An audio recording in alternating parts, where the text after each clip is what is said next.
اعوذ باللہ من الشیطان الرجیم بسم اللہ الرحمن الرحیم۔ السلام علیکم خواتین و حضرات، امید ہے آپ سب لوگ اللہ تعالیٰ کے فضل و کرم سے خیریت سے ہوں گے۔ دعا کرتے ہیں کہ یا اللہ ہماری تمام پریشانیاں، دکھ تکلیفیں دور فرما، ہماری جو بھی جائز حاجات ہیں، خواہشات ہیں، مرادیں ہیں وہ پوری فرما دے، آمین۔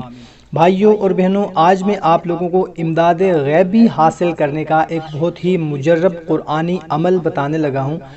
آپ کی جو بھی جائز حاجت ہے، کوئی خواہش ہے، کوئی مراد ہے یا کوئی پریشانی ہے، کوئی ایسا مسئلہ ہے جس کا کوئی حل نہیں نکل رہا، یا کوئی ایسی خواہش ہے جو کافی عرصے سے آپ کی پوری نہیں ہو پا رہی مگر جائز ہے، تو اس عمل کے کرنے سے انشاءاللہ تعالی امداد غیبی حاصل ہوگی، اللہ تعالیٰ کی مدد حاصل ہوگی آپ کو، اور آپ کی پریشانی، آپ کا مسئلہ حل ہو جائے گا۔ بہت ہی مختصر سا عمل ہے۔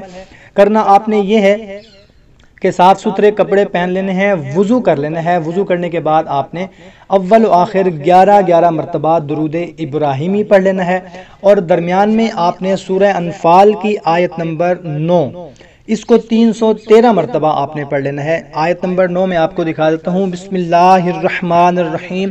اذ تستغیثون ربکم فاستجاب لکم انی ممدکم بألف من الملائکۃ مردفین۔ یہ اس آیت کو آپ نے 313 مرتبہ درمیان میں پڑھنا ہے، اور آخر میں دوبارہ 11 مرتبہ درود ابراہیمی پڑھنا ہے، اور اپنے مقصد کے لیے، اپنی حاجت پریشانی کے لیے آپ نے اللہ کے حضور دعا کرنی ہے، اور یہ عمل آپ نے مسلسل 21 دن تک بغیر ناگا کے کرنا ہے۔ انشاءاللہ تعالی اس میں اللہ تعالیٰ کی مدد حاصل ہو جائے گی، غیبی مدد آپ کو حاصل ہوگی، اور آپ کا جو بھی مسئلہ ہوگا، پریشانی ہوگی، انشاءاللہ تعالی دور ہو جائے گی۔ بھائیوں اور بہنوں، جو بھی عمل کیا کریں، وظیفہ کیا کریں تو کامل یقین کے ساتھ کیا کریں کہ ہم یہ قرآنی عمل کرنے لگے ہیں، انشاءاللہ تعالی اس کا ہمیں بہت زیادہ فائدہ ہوگا۔ اور 5 وقت کی نماز کو اپنا معمول بنائیں۔